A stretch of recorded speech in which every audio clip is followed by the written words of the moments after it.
Hello, everybody, and thank you for joining me. My name is Haley Gibson. Today, I just want to talk about food sensitivities and the effects that it could be having on your health. So, I just want to start with there's a big difference between food allergies and sensitivities. They are two different types of sensitivities. Sorry about that. And both can be very destructive to the body, but in different ways. So, food allergies are a severe immune reaction to a particular food, and it will create something like swelling, rash, itchiness, sometimes even a life threatening anaphylactic shock. We all know how serious a peanut allergy can be. Your body will respond, and your throat can actually close off, which keeps you from breathing in air. It cuts off your air supply, and this can be life-threatening. So a food allergy is considered life-threatening. A food intolerance or sensitivity is a little different, and that's more so what we will be talking about today. They can cause more subtle health challenges that make someone feel uncomfortable, and there may not necessarily be an outward immune reaction, such as the swelling, the rash, things like that.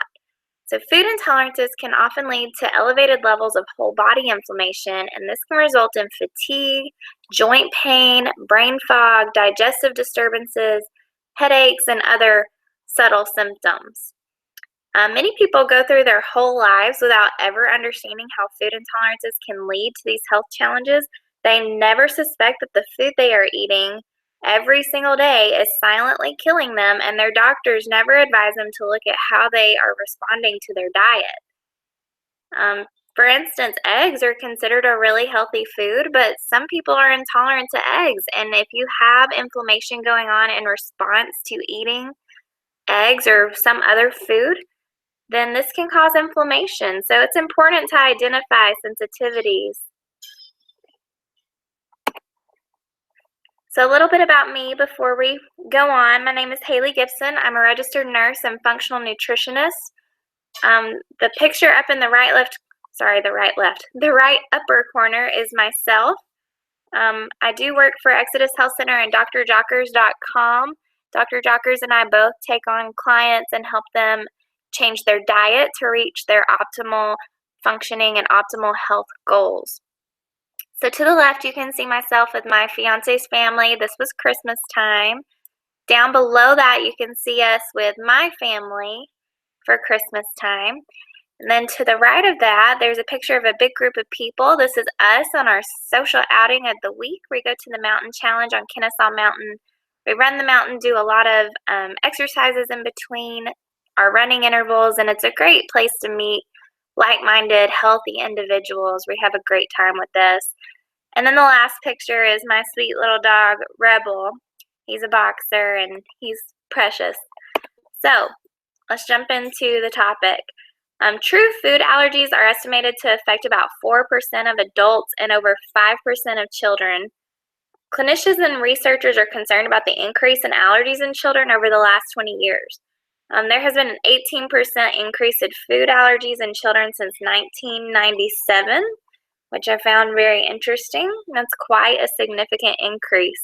So I like to ask the question, why is this increasing? Over 25% of the population has subjectively reported that they have food intolerances and do much better when they avoid consuming certain foods. These are common signs of a food intolerance up here on the slide. So autoimmune diseases can even be related to some type of food intolerance. If you have a systemic inflammatory response to a food, your immune system can become confused and actually end up attacking certain tissues of your body where the immune system attacks itself, and this can result in autoimmune diseases. Rashes, itchiness, skin problems like eczema, water retention, fatigue and food cravings, headaches, insomnia.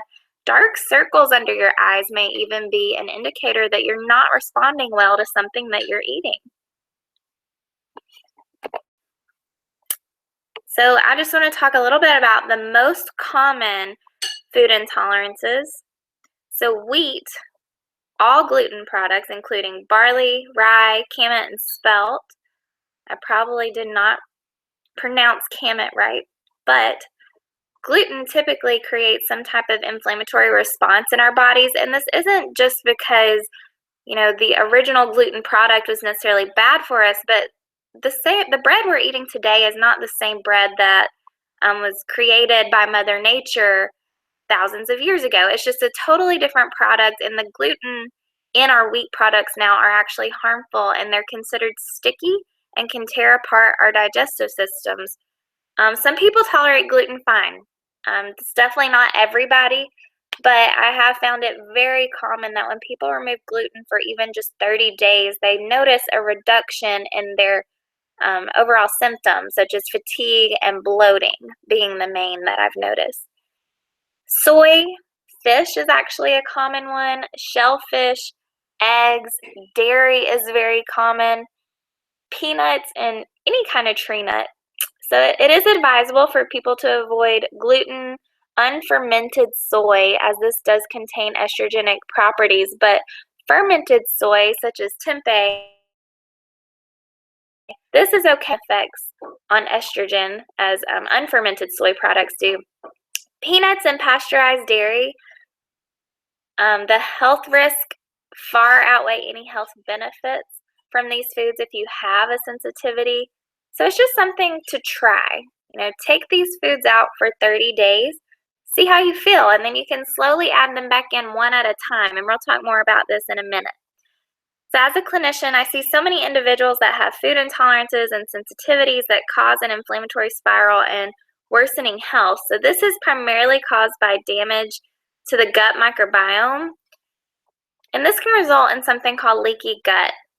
So this leads to food particles entering into the circulatory system and the immune system tagging and creating an inflammatory response in reaction to this. The body then becomes hardwired to create inflammation every time we consume a particular food. So think of the digestive lining with me for a moment. It's actually one cell wall thick. So it's strong, it does a lot, but it's also fragile. I know that's contradictory, but it's only one cell wall thick. So once this barrier has been broken, things can start to seep through that don't normally seep through. For instance, we have what are called gap junctions in our intestinal lining, and they should be pretty tightly knit together. But things can cause this little junction to widen, and we call it widening gap junctions. So what can happen is little protein particles from our food can seep through and reach our blood. It can reach the blood and stimulate an inflammatory reaction there instead of the food being processed like it normally would inside of the intestinal tract. So this can really confuse the immune system. And like I was talking about earlier, this can relate to autoimmune issues when our immune system is confused and hyperactive.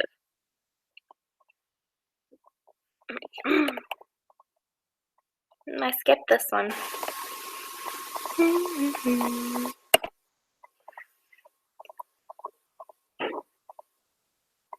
All right.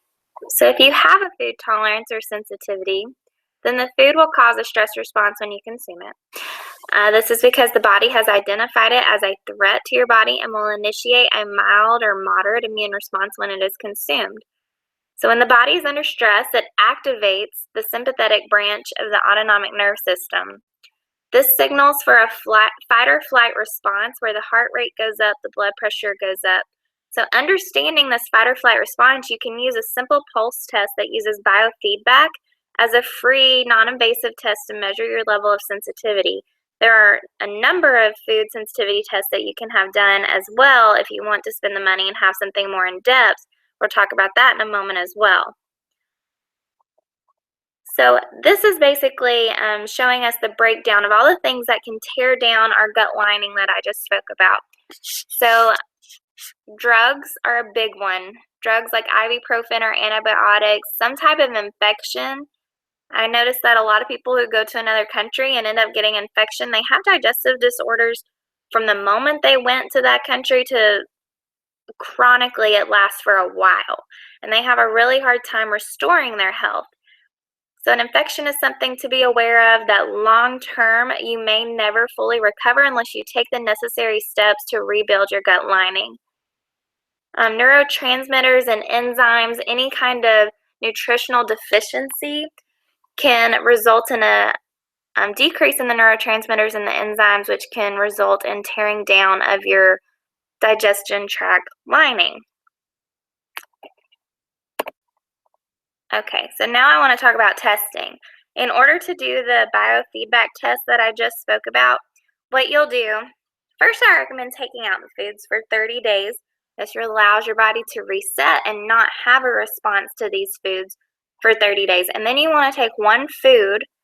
For instance, let's take almonds. Say you remove almonds for 30 days and you want to add them back in. You only want to add in one food per 3 days. Something you eat one day can affect you up to 2 days after. So you want a total of 3 days for testing to be effective.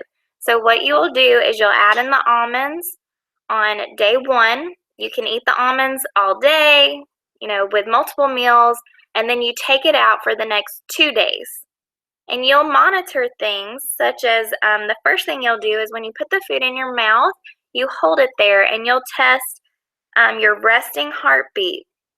So you'll take your resting heartbeat before you put the food in your mouth. Let's say it's 60 beats a minute. So then you'll take 3 long, deep breaths.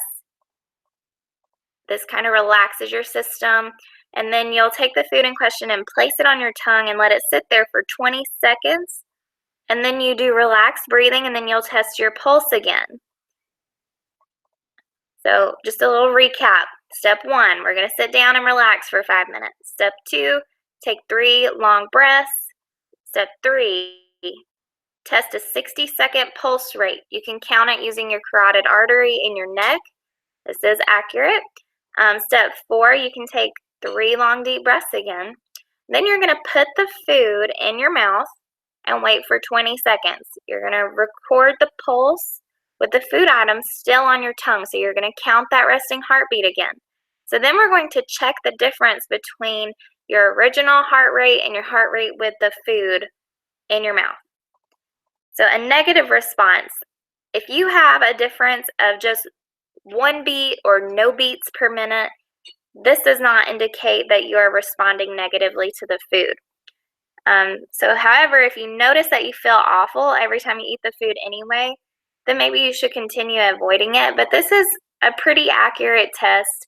When people add it back and their heart rate stays the same, this tells us that their nervous system is not responding to the food, and they typically handle it okay. A gray testing result would be if your heartbeat only changes from 2 to 3. So this one would need retesting.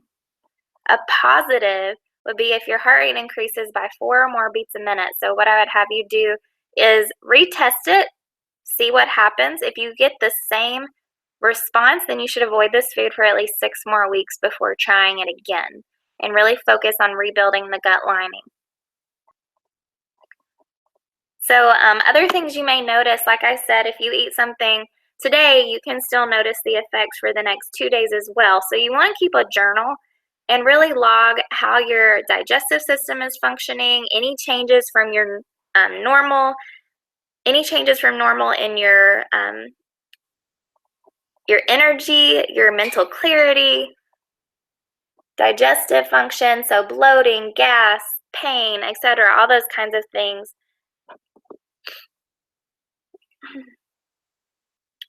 I think that's about it. So once you have identified any major food sensitivities, you'll want to be sure to avoid these foods.